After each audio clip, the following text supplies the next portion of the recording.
배에 가스가 차는 기분, 복부가 팽만하는 기분, 한 번쯤 느껴보셨을 텐데요. 불편한 속으로 병원을 찾아갔을 때 원인을 알 수 없습니다. 스트레스네요. 라는 말밖에 들어본 적 없는 사람이라면 오늘 영상을 끝까지 시청해주세요. 세균이나 바이러스는 모두 자신이 머무는 장소가 정해져 있습니다. 몸에 좋은 유익균도 자신이 있어야 할 자리가 아닌 곳에 있다면 몸에 매우 나쁜 영향을 미칩니다. 장내 세균은 원래 인체의 면역력을 높이는 활동을 합니다. 장 속 유익균과 유해균은 서로 균형을 맞추며 살아갑니다. 장내 세균은 어디서부터 왔을까요? 인간에게서 장을 비롯한 소화기관은 체내에서 가장 먼저 발달한 기관계입니다. 사람은 뇌가 더 먼저 발달했을 것 같지만 소화기관이 더 먼저 존재했습니다. 곤충의 소화기관은 꽤 발달한 반면 신장이나 뇌는 존재하지 않은 걸 보면 알 수 있습니다. 최근까지 뇌가 위장 등 소화기관에 영향을 준다는 연구 결과가 압도적이었습니다. 가령 면접을 앞두고 속이 쓰리거나 중요한 시험을 앞두고 화장실을 들락날락 하게 되는 것처럼 말이죠. 하지만 최근 연구는 장내 세균이 뇌에 영향을 준다고 발표했습니다. 손상을 입은 장내 세균이 뇌에 스트레스를 주고 정신적 균형을 무너뜨린다는 것입니다. 즉, 뇌와 장은 쌍방향 관계임을 알 수 있습니다. 뇌뿐만 아니라 인간의 에너지 대사를 통제하는 장내 세균은 질병을 유발합니다. 의학 학술지 네이처가 발표한 논문에 따르면 특정 장내 세균을 가지고 있어서 당뇨병에 걸렸거나 특정 세균이 당뇨병을 유발한다고 추측합니다. 그 특정 장내 세균, 대체 무엇일까요? 바로 유산균입니다. 우리가 프로바이오틱스라고 알고 필수 영양처럼 자리매김한 영양제입니다.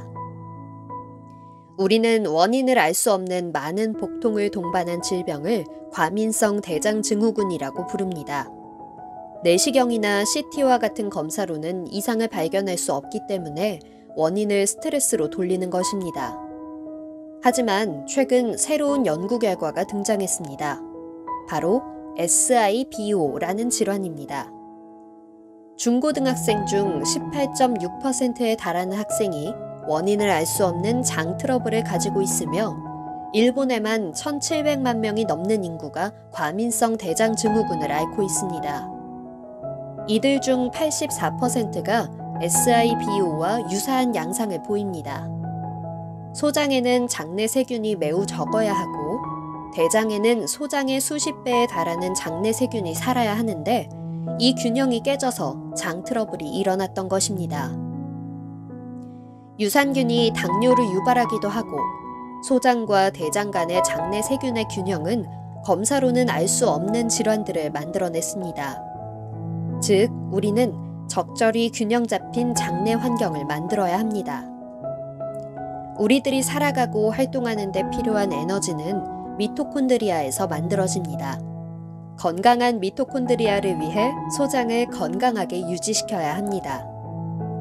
위 내시경은 12지장까지 볼 수 있고 대장 내시경은 소장의 말단 부분까지만 관찰이 가능하니 소장의 상태는 판단하기 쉽지 않습니다. 의사들이 검은 상자라고 불릴 만큼 판단이 어렵습니다. 저자는 서양식 식습관, 즉 고지방식이 동양인의 소장의 균형을 망가뜨리는 원인이라고 말합니다. 지방 함량뿐만 아니라 섬유소가 적어 장내 세균이 살아남기 척박한 환경을 만듭니다. 이를 풍요롭게 만들기 위해 규칙적인 생활로 장을 편안하게 만들기를 제안합니다. 그리고 오메가3 지방산을 적극적으로 섭취하기를 권장합니다. 생선 기름은 소장의 염증 발생을 억제하고 장을 튼튼하게 만듭니다. 저자는 원인을 알 수 없는 장 트러블은 더 이상 스트레스와 같은 정신적인 문제나 신경성이 아니라고 말합니다. 저자 에다 아키시는 장내 세균의 역습에서 현대인의 장 트러블에 대한 원인을 소장뿐만 아니라 소화기관 전반에 걸쳐 설명하고 있습니다. 또한 원인을 분석하는 것을 넘어 현대인들의 소화기관을 위한 식습관과 필수적인 행동을 안내하고 있습니다.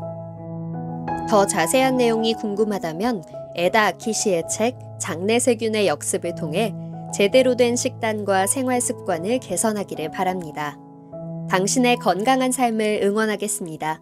인생을 바꾸는 하루 한 권 TV였습니다.